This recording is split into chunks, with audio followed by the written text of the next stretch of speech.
और सहयोगी प्रभात का रुख कर लेते जो इस वक्त चाईबासा में मौजूद है। प्रभात, गृह मंत्री आए, भाषण दिया और कार्यकर्ताओं में जोश भरने का काम किया, तो उस तपिश को क्या आप महसूस कर पा रहे हैं या फिर सामान्य तरीके से हुआ कि मतलब वो गए रैली और फिर चीजें अपने अपनी जगह पे वापस चले गई, या फिर उस तपिश को महसूस कर पा रहे वहां पर चाईबासा में? बिल्कुल, देखिए पंकज, जिस तरीके से अमित शाह आज कोल्हान की धरती पर आए थे और जिस तरीके से उन्होंने अपने भाषण दिया, उसमें कहीं ना कहीं जो कोल्हान के जो कार्यकर्ता में वो तपिश जरूर नजर आ रही थी, क्योंकि काफी दिनों के बाद किसी केंद्रीय मंत्री का यहाँ सभा हुआ। और निश्चित है जिस तरीके से उन्होंने प्रभार देके गया है जो अरविंद मुंडा जी को कि आने वाले 2024 का जो लोकसभा का चुनाव होगा उसमें मुंडा जी को प्रभारी बना। एक तरह से कहा कि मुंडा जी को जिम्मेवारी दी गई कि आपको जीत दिलानी है और कमल का फूल खिलाकर देश के प्रधानमंत्री के हाथ को मजबूत करना है। और जिस तरीके से कार्यकर्ताओं में जिस तरीके से उत्साह नजर आ रहा था पंकज, ये कह सकते हैं कि एक बार फिर से कहीं ना कहीं कोल्हान की धरती से फिर वो कमल जरूर खिलेगा। जिस तरीके से कार्यकर्ताओं में जोश नजर आ रहा था। देखिए, हमारे साथ चाईबासा के प्रभारी उदय प्रताप सिंह जी, उनसे जान ले कैसा उत्साह नजर आया कार्यकर्ताओं के बीच में। आप जो गृह मंत्री आए थे, क्या टिप्स देके गए, कैसे आप लोग सीट को जीतेंगे? अमित शाह जी के आने के बाद कार्यकर्ताओं में नया उत्साह का संचार हुआ है और हम लोग को आने वाले दिनों में इस सीट को कैसे जीतना है उसके लिए हम लोग को टिप्स देके गए हैं और उनका निरंतर प्रवास होता रहेगा। फिर 2 महीना के बाद हम लोग को जो काम देके गए हैं, फिर 2 महीना के बाद आए बोले उसको रिव्यू करेंगे, फिर और कुछ नए टास्क देके जाएंगे।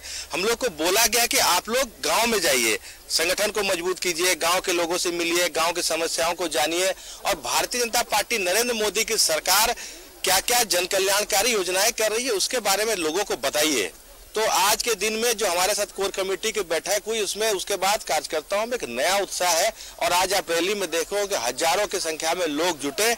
इससे ये आज हम ये दावे के साथ कह सकते हैं कि आने वाले दिनों में हम चाईबासा सीट जीतेंगे।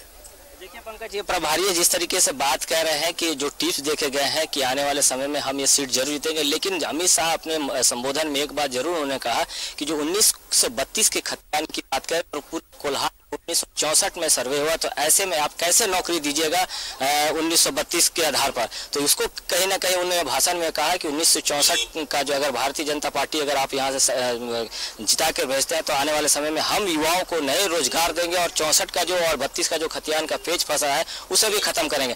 निश्चित है जिस तरीके से आज उन्होंने पूरे जोश से नजर आए, पूरे जितने भी केंद्रीय नेतृत्व के नेता थे, चाहे वो गाँव के स्तर के नेता थे, चाहे वो कार्यकर्ता थे, उसमें काफी नजर आ रहा था। और जैसे ही अमित शाह मंच से संबोधन चालू किए, पूरी जोर शोर से नारेबाजी हो रही थी, अमित शाह जिंदाबाद, अरविंद मुंडा जिंदाबाद, तमाम नेताओं का जिंदाबाद कर रहे थे। लेकिन हम ये कह सकते हैं आने वाले दिनों में कोल्हान में जरूर कुछ ना कुछ फिजा बदलेगी। जी पंकज। तो बात अमित शाह के इस कार्यक्रम में जो कि विजय संकल्प रैली थी उसमें क्या कार्यकर्ता इससे मौजूद थे या फिर आम लोग भी वहां पर देखे गए जो कार्यकर्ता नहीं है? बीजेपी के वोटर्स तो कर रहे ही होंगे, क्या उन लोगों की भागीदारी भी यहाँ पर देखने को मिली? बिल्कुल, देखिए पंकज, जब सुबह मैं जमशेदपुर से चला था तो कार्यकर्ताओं का हुजूम तो नजर आ रहा था, लेकिन जब हम यहाँ जब पहुंचे टाटा कॉलेज में तो आम जन है वो भी काफी संख्या में पहुंचे थे अमित शाह को सुनने से। देखिए, कार्यकर्ताओं का चेहरा देखने से पता चल जाता है, कार्यकर्ताओं के गला में पट्टी रहता है, झंडा रहता है, लेकिन आम आदमी जो सुनने आता है, जो देखने आता है, उसके हाथ में ना बीजेपी का पट्टी रहता है, ना ही कोई सिंबल रहता है। आम आदमी भी सबसे ज्यादा अगर हम कहें तो पंकज महिलाओं की सबसे ज्यादा संख्या थी। कैसा लग रहा कि जो लोकल लोग भी यहाँ पर अमित शाह को सुनने आए थे? देखिए, ये सीधा से सीधा एक संकेत है, ये बदलाव की लहर है, ये बदलाव की एक संकेत है। और मुझे ये लगता है कि जो संख्या आज इस ऐतिहासिक टाटा कॉलेज ग्राउंड में लोगों की जो संख्या थी वो इतिहास बना के गई है। और माननीय गृह मंत्री श्री अमित शाह जी के नेतृत्व में ये विजय संकल्प रैली का यहाँ पे शुरुआत हुआ है और ये शुरुआत ही नहीं है, ये झारखंड में बदलाव का आगाज है।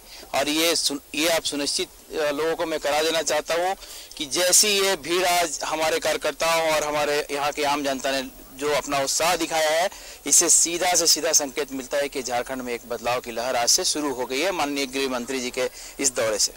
बिल्कुल पंकज, देखिए जैसे इन लोगों ने बता रहे हैं कि आज से जो संगनात हो गया है आने वाले 2024 या 2024 के जो विधानसभा के चुनाव में, उसमें वो बयार देखने को मिलेगा। एक तरह से कहे तो नई ऊर्जा जो है कार्यकर्ताओं में भर के गए हैं। और निश्चित है कार्यकर्ता जैसे बता रहे थे अभी कि आज से ही इन लोगों को टास्क दे दिया कि गाँव में जाकर कार्यकर्ताओं से मिले और जो केंद्र सरकार की योजना है वो वहाँ तक पहुँचाए, ताकि आने वाले जो 2024 का लोकसभा का चुनाव या फिर विधानसभा का चुनाव में हम यहाँ से पार्टी को मजबूती प्रदान करें और यहाँ से विधायक और सांसद दिल्ली भेजे। जी पंकज। तो प्रभात, लेकिन जो प्रभारी उनसे ये भी जानना चाहेंगे, चलिए ठीक है कार्यकर्ताओं को आपने जो है वो टिप्स मिल गया वहां पर, लेकिन क्या कोड़ा दंपत्ति का जवाब देने के लिए बीजेपी के पास कोई चेहरा अभी मौजूद है वहां पर, या उस किसी को आगे बढ़ाने को लेकर चर्चा हुई है? क्योंकि जाहिर सी बात अभी से अगर आप शॉर्टलिस्टिंग नहीं करेंगे, आगे नहीं बढ़ाएंगे, तो एक साल में बहुत ज्यादा जो चीजें वो अपने हाथ में आप ले नहीं पाएंगे। क्योंकि जाहिर सी बात है लक्ष्मण गिलुआ के निधन के बाद से एक शून्य सा पैदा हुआ है। तो क्या इस पर भी राय मशवरा शुरू हो चुका है या फिर वो बात के लिए आला कमान तय करेगा उसे, या उस पर विमर्श किया गया?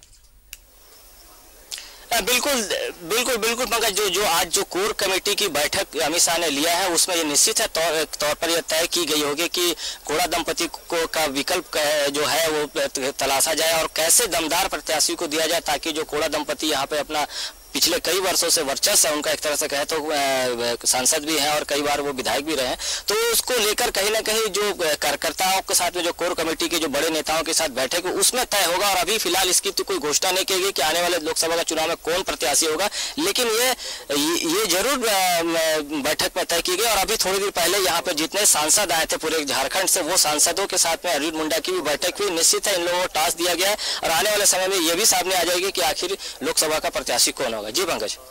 चलिए बहुत शुक्रिया प्रभात, हमारे साथ जुड़े आप, जानकारी आपने दी और बताई किस तरीके से एक नया जोश जो है वो पैदा करके यहां से गृह मंत्री अमित शाह गए हैं और न सिर्फ टास्क चाईबासा सीट को जीतने का दिया है, न सिर्फ राजमहल को जीतने का दिया, बल्कि सभी 14 के 14 सीटों पर बिल्कुल पहले की तरह इस बार भी बीजेपी की जीत सुनिश्चित हो, ये कहकर वो गए। और साथ ही साथ उसके बाद जो 2024 में विधानसभा चुनाव होंगे उसमें भी दोबारा से पार्टी को सत्ता में लाने का एक होमवर्क देकर भी गए कार्यकर्ताओं को, नेताओं को यहाँ के।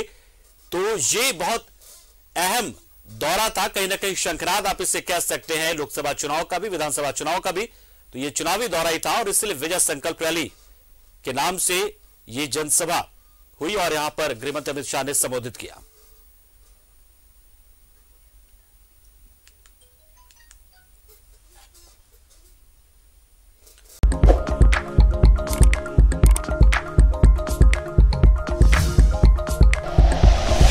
Like and share videos, subscribe करें हमारा चैनल और प्रेस करें बेल आइकॉन। न्यूज़ 11 भारत, सच है तो दिखेगा।